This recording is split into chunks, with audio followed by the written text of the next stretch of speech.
All right. All right. Hello, everybody, and welcome to the Your Author series. My name is Lin Win, and I am the young adult librarian at Chinatown Branch Library. Um, I would like to read a little bit of information so you guys know where you're at. First of all, welcome to the Los Angeles Public Library's Your Author program featuring award-winning author Lilliam Rivera. We want to thank the Library Foundation for supporting this program, along with the Lenore S. and Bernard A. Fund for their generous support. So it is my pleasure to host the Your Author series today, and I hope that you will enjoy this program. Please feel free to use the chat box to communicate your thoughts, comments, and questions anytime today. And we will begin with Lilliam Rivera. I'll just read a little bit of an introduction for you so you know what you're up for.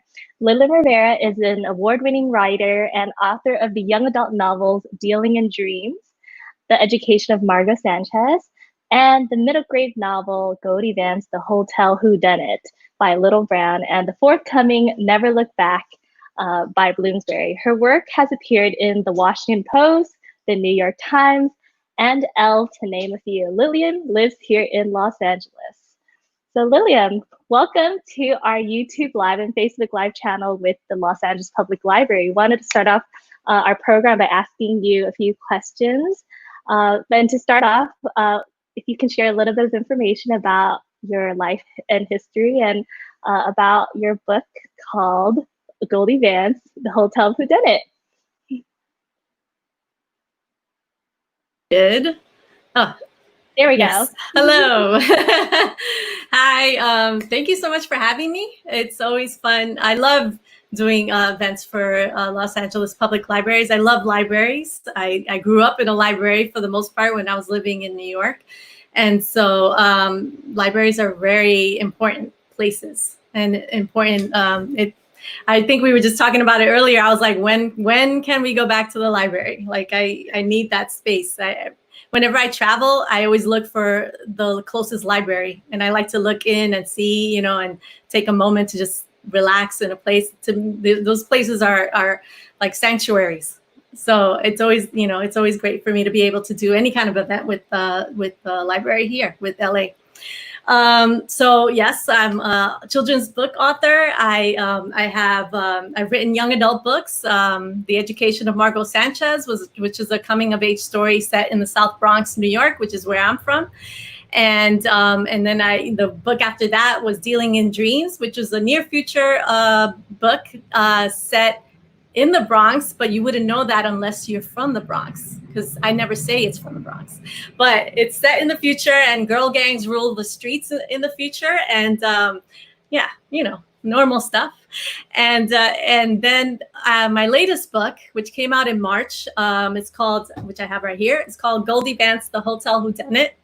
And this is my first middle grade novel, which was so much fun to write because Goldie, Vance is based off of comic books by Hope Larson and Brittany Williams. And if you ever seen the comic books, they're so fun and so lively. It's set in the 1960s, and Goldie Vance, she wants to be a detective more than anything in the whole wide world. She wants to be a detective. She lives at the Cross Palms Resort, and she will do anything to solve a mystery. And she is biracial and gay, and she has great friends that help her all the time try to solve mysteries. And her mentor is Walter Tui, who's the house detective. What was great about writing this story is that, first of all, I don't know, I want to be a detective. Like, I think we all go through those periods of time when we want to be a Nancy Drew or Agatha Christie, Absolutely. right? And for me, it was like, I'm corny, but it was Columbo. I watch Columbo a lot. I'm sorry. But he's like the bumbling detective. And so then I'm like, Goldie Vance just kind of fulfilled that kind of dream of me solving a mystery. And there's a formula when you're writing these kind of stories. You always have to have like the clues have to be sprinkled throughout. But she's 16 years old, and what's great about writing Goldie Vance is that everyone wants her to succeed. Like her parents, you know, her friends, they're all like, you know, she can do it. She feels she can do it. She can do it, you know? And it's like, to me, that was great, because I'm so used to writing these, you know, young adults where it's like, they're the drama. like struggling. Yeah, the drama Yes. that they're going through. But she seems like a very positive protagonist, and she's like, you know, and she's got a great support system. Yeah, So. I love that. Like, I'm just like, it was great for me. Like, I needed to write that, because I was, at the same time I was writing Goldie Vance, I was writing Never Look Back, which is the next book that comes out. Where's the camera? September? Oh, yeah. It comes out September 1st. And that's a retelling of the Greek myth Orpheus and Eurydice, which is one of my favorite myths of all time. And it's set in the Bronx, New York. And yeah, so I was writing both of these. Crazy. I was writing both of these at the same time. And because Orpheus is, because this story is so ripe with trauma in a lot of ways, you know, Fierce he's a bachata singer. He's, you know, he knows how to woo the girls with his song. And then he meets Yuri, who's displaced from Puerto Rico because of Hurricane Maria, and she's being followed by an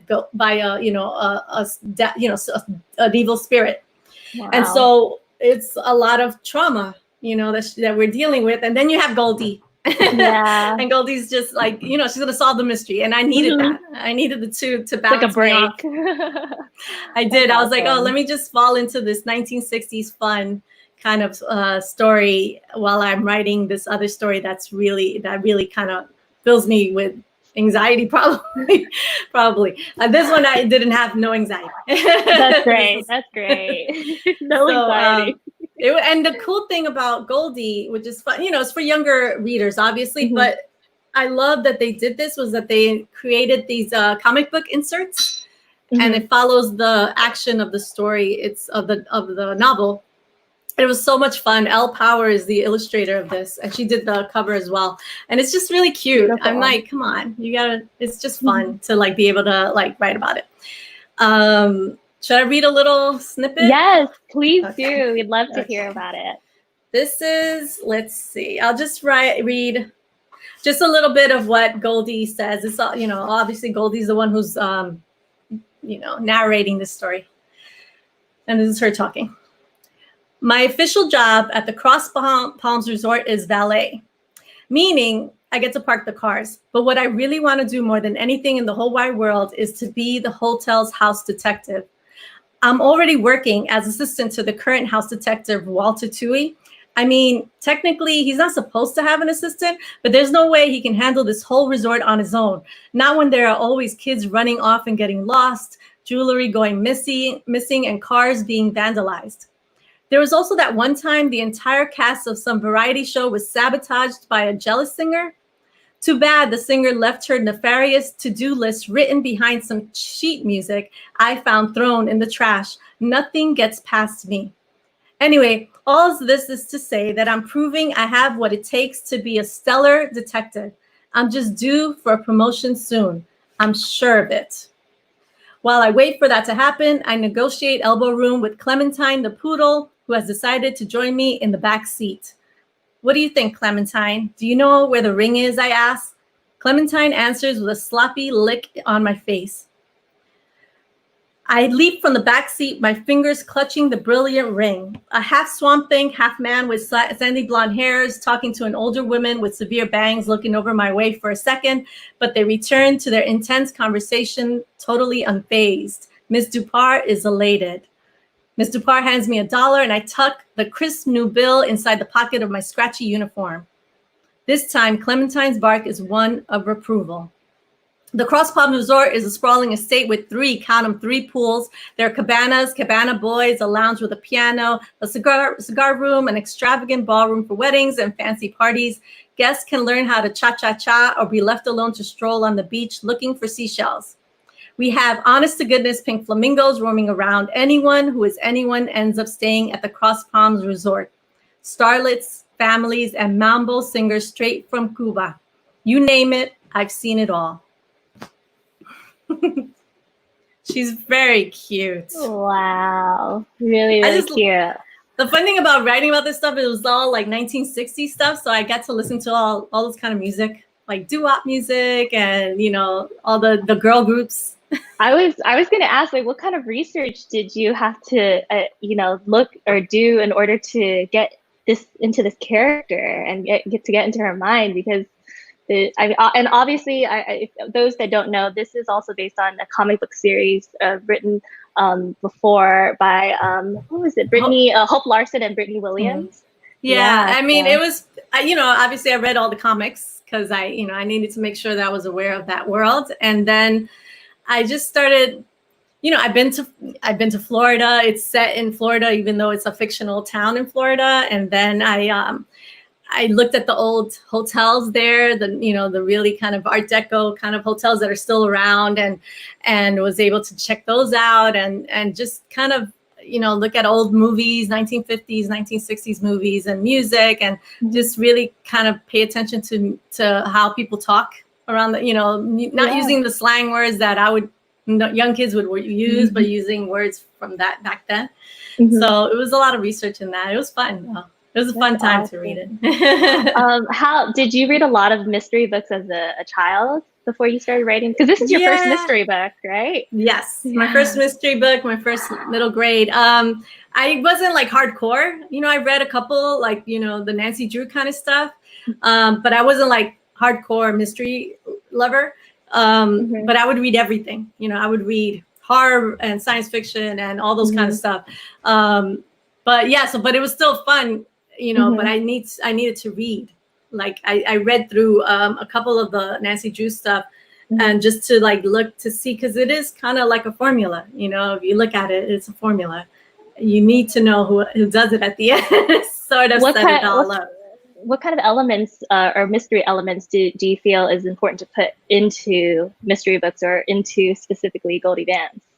I think they always talk about the kind of like the gun, the smoking gun's got to be there somewhere. So you really have to plant that first thing, the first couple of chapters. You really got to put in who did it. Is there? Do you have like an outline that you follow, or is there a board, or how was your writing process with this? I do. I have an outline. Especially with this, I had to really plan it out. So usually I have an outline. I'll write an outline before I start writing any novel, but I don't really pay attention to it afterwards. But with this one, I followed it right through. And then I was just really aware of like, oh, this is happening. I have to change it all from the beginning, go and track it, So it was a good challenge to have. Like it also just forced me to just get it done. I don't have time to play. I had to get it done. Don't mess around. How long was the writing process for you with Goldie Vance? With Goldie Vance, how long did it take? Yeah, for this project to be completed. Oh man, it didn't take long. Oh, that's good. That's really good. No, it was, the deadline was really tight, so I had to. I can't tell you, it was a blur because I was working really hard to get to the deadline, and it's fine. But sometimes it's good. You're just forced to do it. You just do it. I'm glad it's done because we're so excited. I mean, it was a great book. I wanted to ask you, how do you draw people into your books, or specifically for Goldie Vance? Like, what was the main element that you think drew people in? It's Goldie. I think people fall in love with her. Yeah, they fall in love with her because she is so daring and outgoing and a little bit in your face, which is the characters I love to write. Those are my favorite characters to write, because I like girls who are bold and don't take no for an answer. And so she is like that, but she does it in a way that's endearing and is not obnoxious. So she's just like, she wants to be a detective, and everyone's like, the bigger people who are in charge are like, no. And she's like, no, I'm going to be one, like she's just gung ho about stuff. Yeah. And so I love that. I think she's a great character for young people to look at, she's just really a go-getter. And I love that. I'm like, she has no Awesome. problem. She's like, no worry, I got this. So yeah. What being that she's such a gung-ho character and like, she's fun and she's positive, what do you hope readers or our young readers especially will take away from reading Goldie Vance or from learning from Goldie Vance? I think they'll take away that they don't have to that they could do it themselves, like with Goldie, she has her sponsors and she has her family and they're all like, she has this circle of people who want her to succeed. But if you read the books, you'll see that she does it on her own and she figures it out. So it's really about using your smarts. And that's what I love. Like, I feel like with kids that they always underestimate how smart and advanced kids are. Like they are way more advanced than, whenever I visit kids, before all of this, they're way more advanced than people want to give them credit. And so I feel like with this book, it just kind of chimes into that mentality of young girls could do whatever they can do it. They can take these jobs. They could be a detective. They could solve the mystery. They could talk to the boss. Oh yeah. It's just like stuff like that. Like she's kind of daring in that way that I don't think I was ever that way, ever. I was too shy. I love that about her. And I love that she has such a strong support group too. Like her friends and family and everyone that is just like in her circle is just really supportive of her. Yeah, she's great when it comes to that. And all her friends are funny. And then they're all just, all right, let's go. Let's do this adventure. We're in it. So yeah. I have to tell you a story later about what I did with my friends, but you'll laugh. So I guess this leads me to this next question. This month, LAPL is celebrating Pride Month. And, in the story of Goldie Vance, without giving away too much information, she does have a crush on Diane. And for young children nowadays who may be struggling with their identities or their sexuality, like what advice can you give them? Oh, I love Goldie because of that. And what I love about Goldie's story is that she's gay. This is 1960s, obviously, and maybe it's a little bit fantastical. But with her family, they don't care. They're like, it's not an issue. They're just like, they know about her crush. I mean, she has a serious crush on Diane, who's like, if you see her, she's really cool. In the comic books, you see her. She's cool. She has short hair. She works at a record store. I think she drives a motorcycle. She's just like super cool. So of course, I would have a crush on her too. And so there's that thing of like, Goldie is pining and it is not an issue, and that's what I love about writing this character. It's not part of her story. It's just a story. It's just part of her of being a young person who is maybe falling in love or or having crushes and trying to see what she could do. Does she dare to ask her out? Stuff like that that's all normal teenager stuff.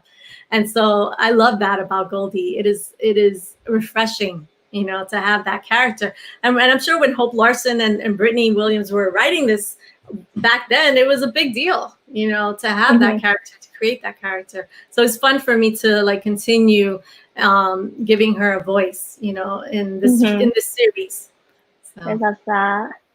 Can I ask if will we be expecting more books will we be expecting more books from this series? Is like maybe 20, 50 books or something? Oh God. It'll be like Agatha Christie, Nancy like Drew, Agatha Christie, everything. Man. I definitely there's one more. Like I know okay, that you know of. Okay. Yeah, there's a second book that's definitely set to go. It comes out next year, I think in January.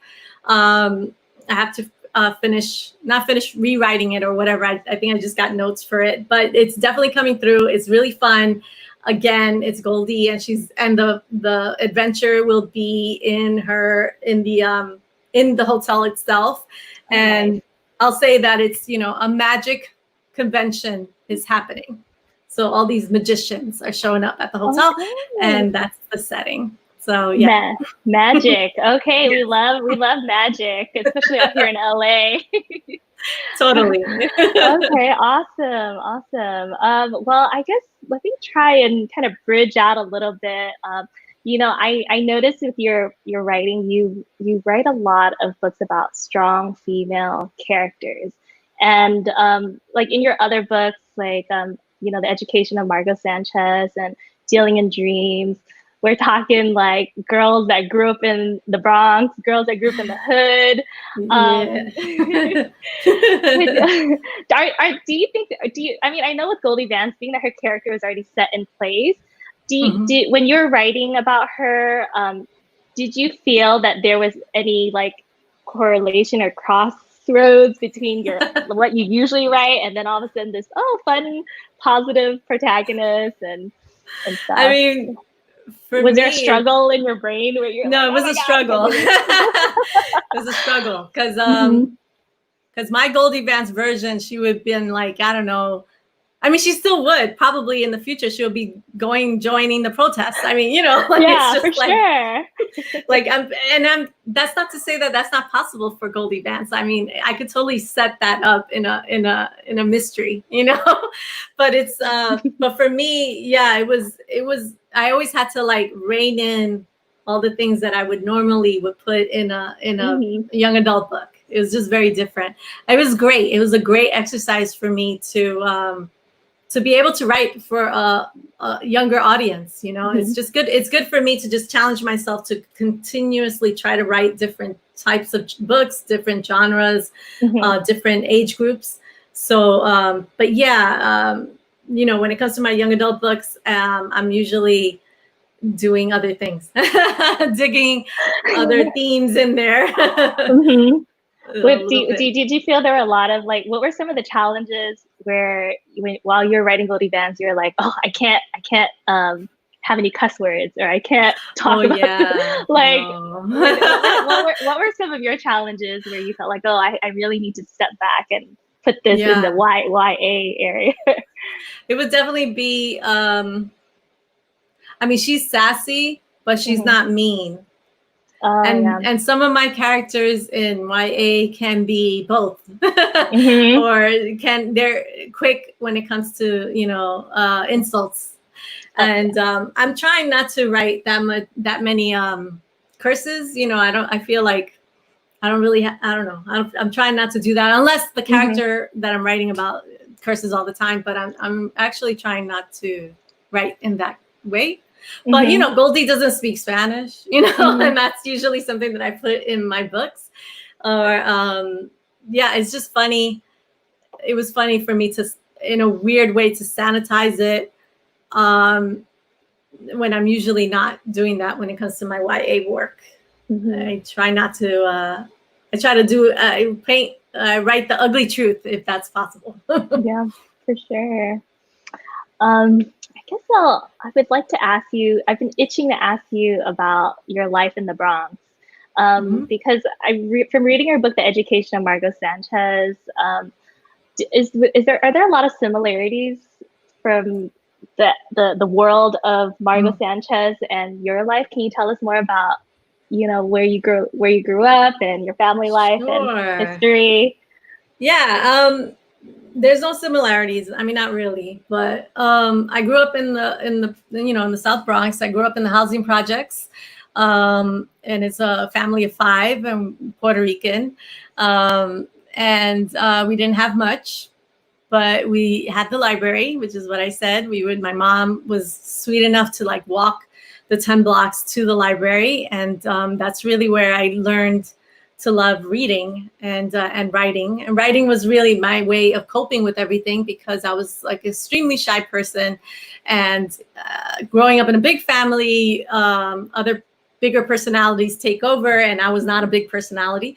And so then I would write, and I wrote a lot in my journal, and that was really the way I would cope with different things.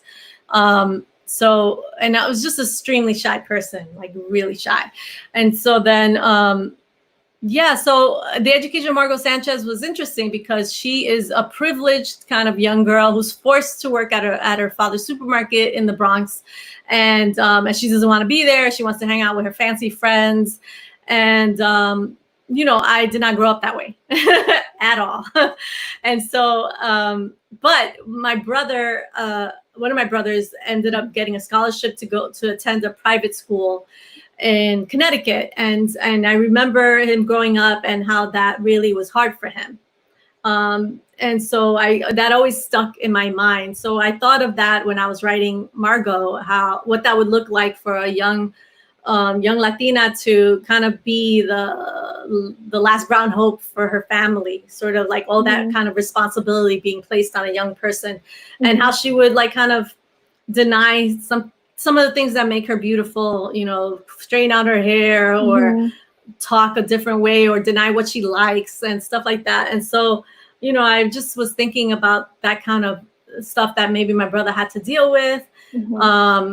And so that was what I thought when I was writing that book. But yeah, it's definitely not me, but just, it was fun to write that character because I understood it. I still felt I understood that the amount of responsibility placed on a person, because I think, I was the first one to go to graduate high school, first one to go to college. It's just weighted, that kind of thing, to like succeed no matter what, Yeah. Wow. Well, you were saying that you're always writing. So when was the pivotal moment in your life where you realized you were destined to be a writer? Well, I in high school, I had an English teacher who forced me to join the journalism to the school newspaper. He saw something in my writing and he was just like, you're gonna do this. And for whatever reason, I said yes. And it was great because it forced me out of being shy. I was forced to really focus my attention on someone else, and I was good at it. Like, I'm able to ask people questions and write them, write profiles. So that was really the beginning of my writing career, was in journalism. And it's how I ended up in LA from New York, because I ended up working, my background was in entertainment. So I did a lot of celebrity stuff. And I ended up working here at E Entertainment and did Fashion Police and, and did movie premieres and red carpet stuff and the award shows, all that stuff. So, and I did that for a few years, and I jumped around magazines here in LA. So that was my background, was really in journalism, like entertainment journalism. Wow. I would have never thought that, Yeah. That was my background. Are you working full time as a writer now? Are you doing any other projects besides writing your own books? Or no, just writing books. Okay. I mean, if somebody wants me to interview Bad Bunny, call me. You're all about it. Oscar Isaac, I'm here. But but no, I'm just writing. I'm writing. Oh, that's awesome. Okay. Well, now that I was gonna ask you said you've been living here for almost 20 years. I know we talked about it a little bit earlier. Yeah. How do you like LA compared to the Bronx? Like, can you tell us like what you've experienced? Yeah, I do love LA. I know when I first moved out here, everybody in my family said, I'm going to give you a year and then you're going to come back.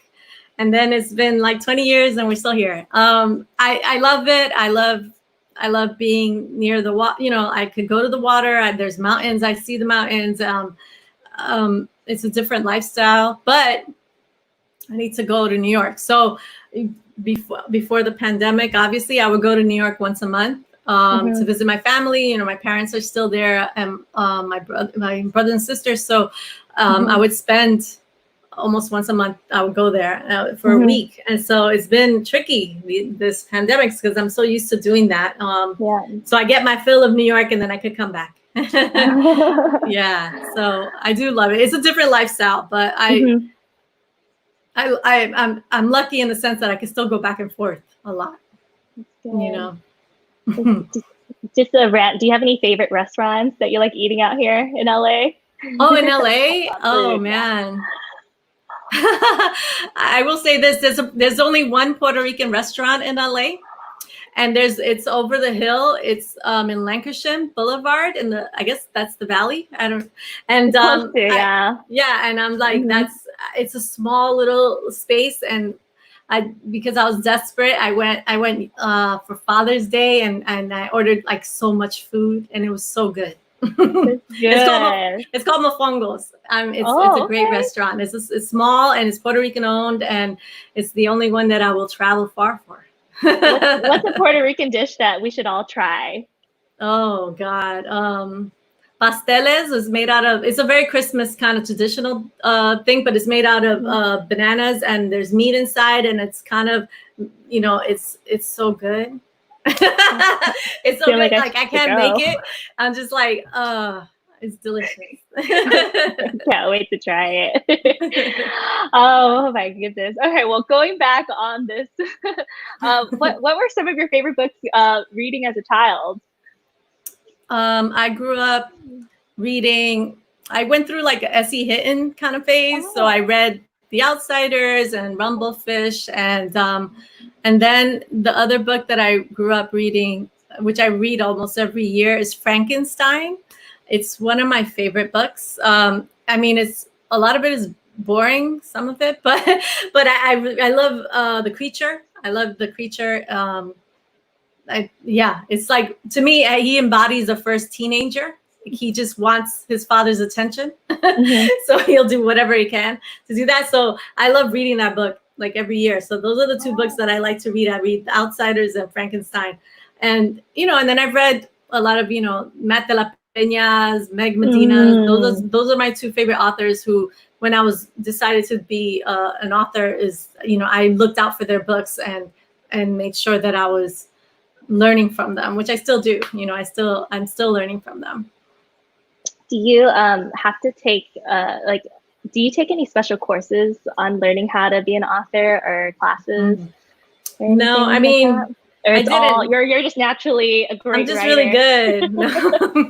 I did what everyone should do, is just study a lot Oh, and read the authors that are out there. Look at the New York Times bestseller, but also look at the authors that are being overlooked, and start reading in your genre. So when I was thinking of The Education of Margot Sanchez, I read coming of age stories. mhm. Obviously we read Judy Blume, right? Because that's what I grew Yeah, up that's a reading. popular one. Hmm. Yeah, but then you read Matt de la Peña has one, Meg Medina has one. So then you start reading those books, and you start creating your library of work, of those who have done it before, before the people who are on the New York Times bestseller right now. And so, I just spent a lot of time reading, and also taking classes. I took UCLA extension classes. Hmm. I went to a lot of readings. I supported young adult authors. I did conferences. I did all those things while I was Hmm. working. Hmm. Um, I just try to cobble in a lot of different kind of different kind of educations.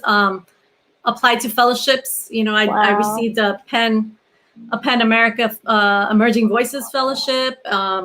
And I would just apply to a lot of different kind of fellowships and grants, and just to continue making sure that I was um, I received a grant to write The Education of Margot Sanchez, because you're just Awesome. working in a bubble and not getting paid. So Yeah. I was like, how do I offset that? There are grants out Hmm. there that you look for. And so I just made it a point that was my job, was to That's get awesome. that kind of information. So I'm very open about how I did it, because I feel that if you dedicate the time, and that you can, it's not Absolutely. an easy, being an author is not an easy kind of like to get in, but if Mhm. you dedicate the time and do the research, then you can. Wow. So that's a lot of really great information. I think our inspiring writers can learn from. So what like so when you think of a book or when you're thinking of like, oh, I want to start writing this, like what's the first thing that comes to your mind? Like how do you begin your own personal writing process? Mm. It comes up in an image. I usually have an Okay. image, and it's the image could be really random, but it could just be something I see on the street, or young Oh. people. Like, you have to be really observant, like that. Your job as a writer is to observe. And so you could do this in LA too. Mm-hmm. Like in New York, it's easy because you're outside and you're always walking around, and there's everyone's outside. In LA, you could do that too, but you got to step out. You got to get out of your car. Like now that we're quarantined, I don't know. I know now it's like almost impossible, but but it's still a possibility. I don't know. So see somebody with their mask on. Yeah, you just create a whole story.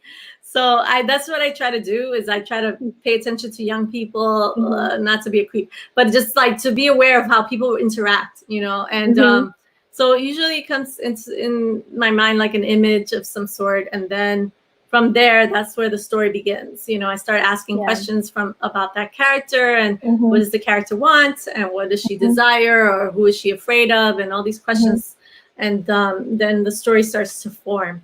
And that's usually how I start it. So I always have an idea, and then I'll start with the character. The character comes first. Do you like carry a book around or a notebook, and anything that comes to your mind, do you tend to write it down, and then after that you just go home and spread it out on the table, or are you one of those kind of authors? I do. I walk around with a notebook. I usually do, for sure. What I like to do, sometimes I can't because of deadlines, but I like to spend the time writing in a book, in a notebook, and just write about that story. So it's like almost accumulating images and scenes and dialogue, and what does she like, and how does she react when she lies to a person, and I just keep writing those kind of scenarios. And then when I feel like it's full, then I start to write an outline, and then I start writing the book itself. That's usually how I do it. It was great before. I would take like a month or two to really live in that world. And lately I don't have as much time, so I have to be quicker about it. But yeah, I want to be able to write it out and try to put this character in different scenarios and see how she reacts, for the most part. Yeah. Wow. So I know you visit a lot of schools, and you talked with a lot of children, a lot of teens. Would you say that, would any of these characters have characteristics from like these people that you meet in the schools, or like how do you put yourself in a teen's mind? Yeah, I really do. I really do miss that. I love visiting schools. I love talking to kids. I love seeing kids interact. There's something interesting happens when you do a presentation in front of a huge class, and then usually it's like you're up there and you're like, I'm not getting it to anyone. Like, I'm sure no one's listening to me. And then afterwards they'll come up to you and then they're like, oh, that was cool. Or they'll just say something, but you're literally, you're just like, I'm sure no one cares, and you're just up there like, tap dancing, like it doesn't matter. No one cares. But then they're listening, which is great. They are so cool, but yeah, like they are. So that to me is always a great. And I love to like sit down and listen. Even if I didn't have that, I would try to figure out a way of having connections with young people. So like, for example, I do this book. I lead a book club at a middle school in South Central. I've been doing it for 3 years. And so we meet once a week, and they pick the book, and it's through National Book Awards Foundation. And it's great. So we talk about work and literature, and we do silly exercises and book covers and collages, and we go to museums, and I get a lot of it. They're like, they think I'm giving them stuff. No. I'm getting all of it because I get to interact with them, and I get to listen to them talk, and we talk about music, and it's that to me is feeding me. It's feeding my art. Awesome. So yeah. Well, I guess those are the rewards. I was about to ask you, what are the challenges and rewards of being an author and of doing everything that you're doing right now with the challenges? Yeah, it's just finding the time to write. But I miss, that to me is the biggest thing right now, is missing the school visits and talking to young people. It does help, helps me. But but I've been doing more, online stuff, and Mhm. that works a little bit. It's different, and a lot Yeah. of kids are able to connect that weren't able to before, and so Yeah. that's like great. The accessibility is great now that it's online. So Yeah. yeah. Oh, that's awesome. Um, so if I guess I'll ask you a question on here. A lot of Mhm. writers of fiction for young adults say that they write books that they wanted to read when they were teens. What did you want from the books that you didn't get as a teen, and how did that inform the books that you write now? Yeah, that's a great question, because Mm-hmm. the question, it's what I always wanted when I was a young kid. I wanted to Mm-hmm. see myself in on the bookshelves, right? I wanted to see a brown girl, Yeah. but I wanted her to see her battling the monsters. I wanted her to be in a fantasy world. I wanted her to be in a science fiction world. And so those are the kind of books that I was always gravitating to, and so when I would read them, I would envision the character as a brown girl, as a black girl. Like I was envisioning, my setting, I was envisioning the Bronx. Like I was Mm-hmm. envisioning it as a place of beauty. And so that's really the reason why I write I started writing, because I wanted those books. I wanted a futuristic girl gang book that's Mm-hmm. full Dealing of in dreams. adventure, right? I wanted that book because I would have loved to have read it. And because, I read The Outsiders hundreds of times, and The Outsider is about a family unit. Yeah. And so I wanted to write about a formed family, these sisters, in a way of what does that look like. And so yeah, to me, that's the reason. This is what I love to write, young adult books and middle grade books, is I want to write those kind of stories that I would have loved to have read. It's true. I would have loved to have read this when I was young. I would have loved to have read this when I was Oh, young. I was like, oh my God, Orpheus and Eurydice. That's my yeah. favorite myth. And I would have loved to have found a way of writing about it in the Bronx. So that's what I did.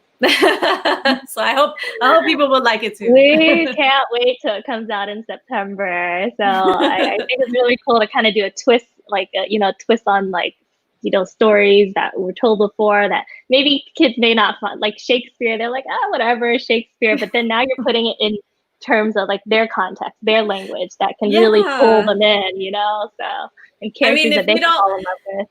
I mean, my thing is like, if you don't even like bachata music, if you Yeah. read this book, you're gonna fall in love with bachata music, because it's so good, the music. So to me, it's Mm-hmm. just like, oh, if Orpheus is a bachata singer, then I gotta learn about that music. So Oh. Oh my goodness.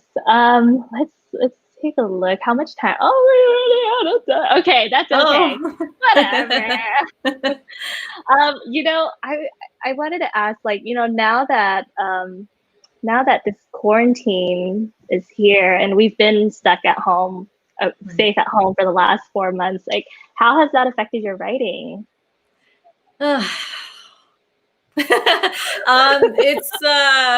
It's been great. No, I'm kidding. Yeah. Oh my No, God. it's no, I don't know. I mean, I'm writing, because Mhm. I try to write every day. That's me. That's the way I work. So I try to write. I'm not saying that's what you should do, and that's Mhm. just the way I do. I write. I try to write every day. I have deadlines, so I have to meet them. But I'm not sure. Like everyone, I feel like I'm in a fog. So I don't know if what I'm writing makes sense at all. Because it's just trying to really be present as to what's happening in the world right now, and also write in a fantastical world. And I'm not saying I'm writing a fantastical book. I'm just saying it's not real. And so it's just like that. It's really hard to focus. But I'm doing it. I don't know how I'm doing it, but I'm trying. Because I have stories that I have to tell, but I also feel like it's important to be present at this time and witness what's happening in the world. I really do. So, Mhm. and all of that is informing everything. It'll inform my writing maybe 10 years from now, but I need to be present for it. So, yeah. Absolutely.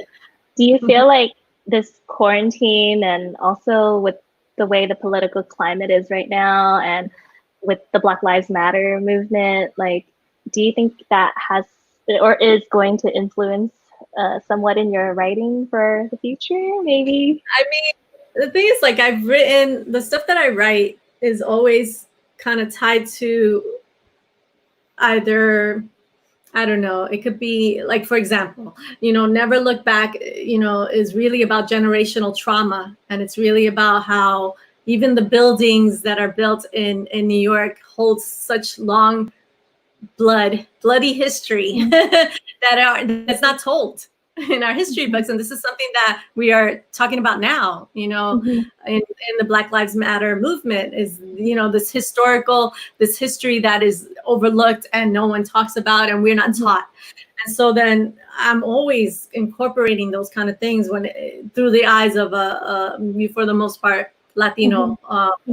And so, yeah, I mean, the stuff that I'm writing, it's not possible for me not to be influenced by what we're living through now. But it's also stuff that I have been writing, it's just like, it's a constant way of me dealing with, how young people have to survive under such circumstances, not only pandemic, but everything, white supremacy, real issues, all this stuff, and we're still surviving. So for me, like with Orpheus and Eurydice, Orpheus and Eurydice, they're surviving and finding love in spite of all the stuff that's put in front of them, in spite of all these obstacles that are placed in front of young brown and Black kids.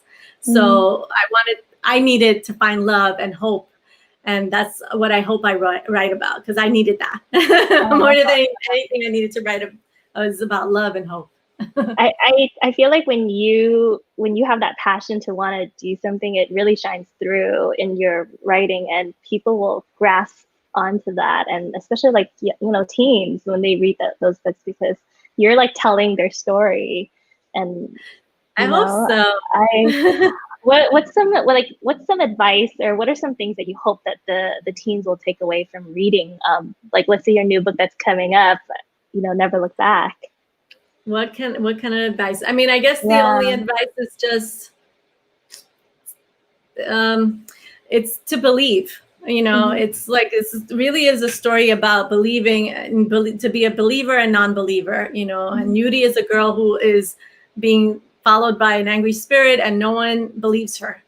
And so it really is this idea of, who do you believe, and so it's about that. And so I don't know, when I want young kids to read about it, I want them to believe in hope, to believe in love, to believe in things that maybe is not concrete, to look outside of what you're being told. And so those are the things I'm hoping. And also just, and young love. Who doesn't want young love? It's summer love. Why not? Wait, that was this quarantine. Come on, we need that. Wear your mask. That's awesome. My goodness. What are some of your favorite books that you're reading? What's on your bookshelf right now that you're reading? Yes, I am. Oh, where is it? Is it here? Oh, let's see. I got it right here. Okay, so I just read this book, which just came out. It's All the Things We Never Knew. It's wait, I'm covering her name. Is Liari? What's her last name? Tamani. Wow. Liara. Sorry. Anyway, she's it's so great, and it is again another young love. Basketball players, but it's really, really sweet. And then I have another book that's coming out, which I think you guys should look at. And it's, hold on, I have so many books. This one is Blaze Rack Games. It's coming out, I think, I'm not sure when. It's like in the fall, maybe. Anyway, it's set in Puerto Rico, and it's like dinosaur racing in Puerto Rico. I don't know. And like Puerto Rican race, like dinosaurs, come on. Who doesn't want to read about that? That's crazy. I'm like, wow, that's so interesting. So it's like very adventure, kind of like, dinosaur racing. Very cool. So, and it's a Puerto Rican author. Her name is Amparo Ortiz. And those are the two books that I just recently read, which are great. Awesome. And so, yeah. That's awesome. Would you be able to tell us what kind of projects you're working on right now, or is everything hush hush, or Let's see. what can you share with us? I can share that my next book is going to be set in Los Angeles. So I'll step away from, New York for once. And it's set in LA. And actually my next two books. So I have a middle grade book that's set in LA, that's contemporary, hasn't been announced yet. And my next, and a young adult book, which I'm writing now, which is killing me. But it's also set in LA. It's actually set right here where I live in Fairfax. Oh, that is awesome. So I can't wait. Oh my goodness. All right. Well, so why are we running out of time? Okay, so when you're not writing, or when you're writing you have all these deadlines to meet, what's something that you do for self-care, how do you take care of yourself? How do I self-care? Yeah. So hard. I've started meditating. I try to meditate, which is something new, which is really difficult for me because I don't meditate. And like everybody else, we're all doing plant life. We're becoming plant mamas. Yes, I see, right? Look. We're becoming obsessed with growing things. Like I started growing scallions. Oh, I got scallions too. Did you know with the whole banana bread and the coffee with the whipping on the top as well too? Look, I'm ready to have that kind of life. So I'm starting to do those. Yeah. But the plants is like my family is like, what is happening? I'm like, no, we need more plants. Oh my goodness. I know I've been hogging you and just keeping you to myself, and I haven't been looking too much at the live comments, but I just want everybody to know, if there are questions out there that you want us, or you would like to ask Lilliam, I can ask that question for you. Now's your chance. Make sure you type that in the live comments. Otherwise, I'm going to keep on asking her my own personal questions. I love that I see a couple of my friends, and Anna awesome. And Chris. Oh, awesome. Go Anna, go Chris. All right. Let's see. Okay. Well, I guess, would you be able to tell us, I know with Never Look Back, that one is coming out, you said this September. Is there a specific date we should be expecting it? Can can people pre-order this book yet? Pre-order. Yes, it comes out September 1st. This September 1st, and then you can pre-order it. It's through Bloomsbury. If pre-order it through Skylight Books, which is one of my favorite bookstores here, and they're independent bookstores. I urge you to pre-order it through your independent bookstores. SO1 is another bookstore that's really great. And in New York, I advise you to all order from the Lit Bar, which is the only bookstore in the Bronx. And those are actually the only books that if I'm buying any books, I'm buying those books that those stores, like trying to support those stores so they can keep their doors open. But yeah, I'm excited for Never Look Back to come out. It feels like it's been a minute. Like I wrote it. Oh my goodness. Okay, well, we could. There's no questions right now from our audience. I'm just going to ask you my own personal. Oh, look, Jenny. Oh, there's somebody. Okay, got it. No question, but she's like. Okay. Thanks, Jenny. Can't wait for the Fairfax backdrop. Okay, that is true. I know. I live about 3 miles away from Fairfax, so I know. I love the area. It's always so much. I love that there's so much art and food and shopping and fashion in that area. So it's fun. It's nice. It's a good neighborhood to live in. Yeah, hopefully when this is all over, we can just really be out there and do everything without, being scared to get sick. I know. Or Okay. we'll be doing stuff different. I'm ready Yeah. to incorporate mask into my fashion life. So All right. Well, I know we have 5 minutes, so how about we play a little game? It's called This or That. I love doing icebreakers or games, but I figured let's go ahead and we'll just do this because so that way I can get to know you and our viewers can get to know you a little better. Okay, so I'll just ask you. I'll put two things, and you just basically pick one, and you can't think about it too long. Okay. okay. All right. Are you ready? All right. Yes. So, coffee or tea? Tea, always. Dog or cats? Dog. Cats are evil. Sorry to all the librarians out there. Oh my goodness. Winter or summer? Summer, even though it gets so hot, but I love summer. Night or morning? Morning. Are you a morning person? Oh, early? But I have kids, so you're forced to. You're forced to get up. Okay. Twitter or Instagram? Twitter. You'll find me on there talking mad crap. Okay. I like that. Okay. Margot Sanchez or Goldie Vance? Oh my God. That's hard. I would say Margot because she's my first love. But Goldie, I would be in love with, but Margot would be like, Margot.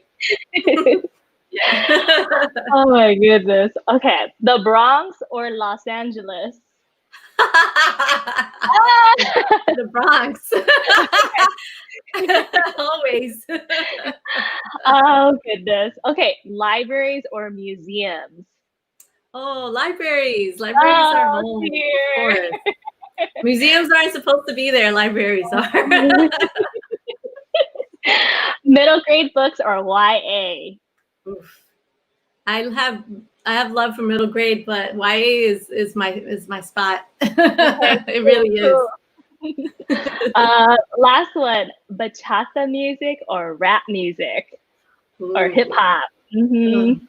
I grew up listening to hip hop, but I have my bachata because I've grown to love it so much, and it's such a romantic and such a summer romantic music. So, can you dance the bachata? Are you good at that? Am I good at it? No, but I'm. Yeah, I like it. I think I could do it. Got a lot of friends and people out there. Oh, we have one question. Okay. Okay. So the fun is. Let's see. Oh, okay. What is the publishing process like? Can you share that with us? The publishing process. Well, the first step is always to get an agent. So you have to get a literary agent, and you have to do your research and find out if they're who they're repping and if they're good for you. And then you send them a query letter. Your novel has to be finished. That's a given. So you have to have a finished novel, and then you send out query letters and ask for an agent. An agent will pick you up, and then they might give you notes to rewrite the book, and then you go out to publishers, and then publishers will give you lots of money. Well, that's what you want. That's what you light the candles, and then you pray that you get paid. But yeah, so that's the process for me, for the most part. Sophie, I hope that answers your question. Please let us know if it didn't, and we can definitely talk more about it. To light the candles and just pray, right? Light the candles, pray. Can I ask, I don't know if it's too personal, but just a price range? What is a good money range for a novel? Are we talking $100,000? Say if you bought this book for $100,000 or something like that? Or I mean every title's different, right? I think every title is different, but I'm saying just get the most amount of money. Okay, that is the goal. The goal is to get the most amount. And also you have to think about how they're gonna promote your book. So there's the marketing aspect of all that. And sometimes you could get a big chunk of money and they don't do anything. For the most part, they will. And but if you might not sell anything. you know, and then your next book, you won't get that big money. Oh You will not, no. Oh because you no. hadn't sold your book. So Uh-huh. it's a gamble, but you want to, if you're a person of, you know, if you're a person of color, just know that your book, especially for children's books, that you're barely getting published. And so Wow. then they should be paying authors of color just as much as authors who are not of color. And Hmm. so that's the goal. The goal is Wow. to Okay. Get the get money. paid your worth. Yeah. Money in the bank. Okay. Yeah. Oh my goodness. All right. I really want to continue this. I feel like we're having like our little coffee date, and I know it's time and it's overtime, and everyone's probably just like, "What are they doing?" We're having our So show. yeah. So I would like to just plug in really quick. You know, we're having our teen film festival that is going on right now. If you have a short film or short documentary or just something that you've been working on that you'd like to share, please, please, please submit it to us. You can visit lepl.org/teen-film-festival for more details and submit it by July 6th. All right, Teens of Film Fest LA, let's go. All right. Well, Lilliam, I had so much fun with you, and I hope that I can, you know, hang out with you one of these days, or you know, invite you to come to my library once it's safe. And yeah, it's been really really fun. Is there anything else that you'd like for our viewers to know or to share? Anything at all? Just let them know. Let them have it. No, thank you so much for having me. It was a lot of fun. You could buy Goldie Vance anywhere. You know, you could buy its audiobook. You could do an Mm-hmm. audiobook. A Latina actually voices it, which is great. And Goldie, and then Never Look Back comes out September 1st. You could pre-order it, and that book will also be an audiobook, and you know, ebook. So you don't even have to get it. You know, but you want to hold it. So, Yeah, if you want to hold it. Mm-hmm. those are the two books that I think you should check out, and check them out in the Awesome. library, which is like, Yes. you have money, If put it. anybody's at home right now, I am reading. I downloaded all of Lilliam's books on my Livy app. So Oh make sure you guys download the Livy app, put in your library card, and if you forgot your library card or don't have a library card, you could apply for an e-library card at lepl.org. no Yeah. excuses. You can read No it. excuses. Yeah, and they're hitting that second wave right now. So you're really stuck at home now. So.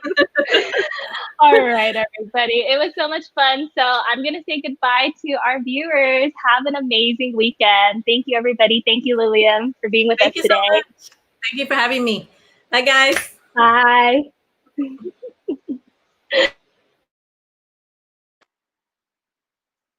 Oh, that was great.